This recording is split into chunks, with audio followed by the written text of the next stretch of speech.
Dimming the sun could trigger global turmoil. Scientists warn efforts to cool the planet by reflecting sunlight back into space may sound promising, but new research suggests they could unleash dangerous and unpredictable global consequences. A study from Columbia University warns that stratospheric aerosol injection, SAI, a proposed method to dim the sun, is far more complex and risky in practice than most computer models predict. SAI involves dispersing reflective particles high into the stratosphere, mimicking the natural cooling effects of volcanic eruptions. The idea has gained traction as climate change intensifies and carbon reduction efforts lag behind. But while many models show potential temperature drops, real-world implementation could easily spiral into climatic, economic, and geopolitical chaos. Even the most advanced simulations are idealized, said V. Fay McNeil, an atmospheric chemist at Columbia's Climate School. They assume perfect particles, perfectly deployed in the perfect place. In reality, every step introduces uncertainty. The reality behind the models. The Columbia team, in their paper published in Scientific Reports, analyzed the physical, political, and logistical barriers to large-scale solar geoengineering. They found that factors like latitude, altitude, and timing of aerosol release can dramatically alter results. For instance, releasing particles near the poles might disrupt tropical monsoons, while equatorial injections could shift jet streams and rainfall patterns worldwide. It's not just about how much material you inject, it's where and when you do it, McNeil explained. These sensitivities mean any SAI effort would require precise, globally coordinated management, something nearly impossible amid competing national interests. Lessons from volcanic eruptions. Supporters of SAI often point to Mount Pinatubo's 1991 eruption, which temporarily cooled Earth by nearly 1 degree Celsius. But that same event disrupted rainfall across South Asia and damaged the ozone layer. Artificial sulfate injections could reproduce these effects, causing acid rain, soil damage, and unpredictable weather extremes.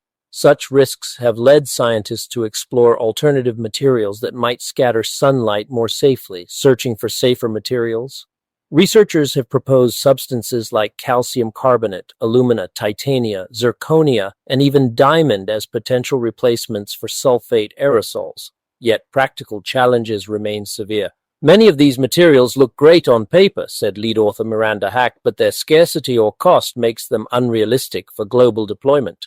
Diamond and zirconia, for instance, perform exceptionally in simulations, but are too rare or expensive to produce at the scale required. Only calcium carbonate and alumina are plentiful enough for large-scale use, yet both clump into larger particles when dispersed, reducing their reflectivity and making them behave erratically in the atmosphere. Microscopic challenges, global implications. For SAI to be effective, particles must remain smaller than 1 micron. Larger aggregates not only scatter sunlight inefficiently, but also fall out of the stratosphere too quickly, undermining their cooling potential. This makes the choice of material and dispersal technique crucial and difficult to perfect in practice. Hack noted, when these materials clump together, their optical properties degrade drastically.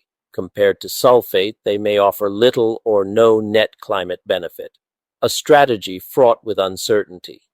Beyond physics, the researchers highlight daunting economic and political obstacles. Producing and distributing vast quantities of any suitable material could strain supply chains and drive up costs. Worse, uncoordinated SAI efforts by individual countries might provoke diplomatic conflict or even climate warfare, as one region's cooling could trigger droughts or floods elsewhere.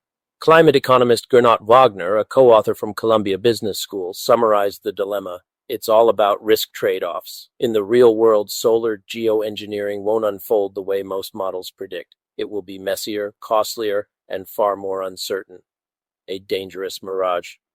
The Columbia team, including Daniel Steingart, co-director of the Columbia Electrochemical Energy Center, emphasizes that SAI should not be seen as a quick fix for global warming. While it may theoretically cool Earth, the practical and ethical risks are profound. Their message is clear. Tinkering with the atmosphere could create new crises instead of solving the climate one. As the world grows more desperate for solutions, scientists urge that any talk of dimming the sun must be grounded not in hope or models, but in the sobering realities of physics, politics, and planetary systems.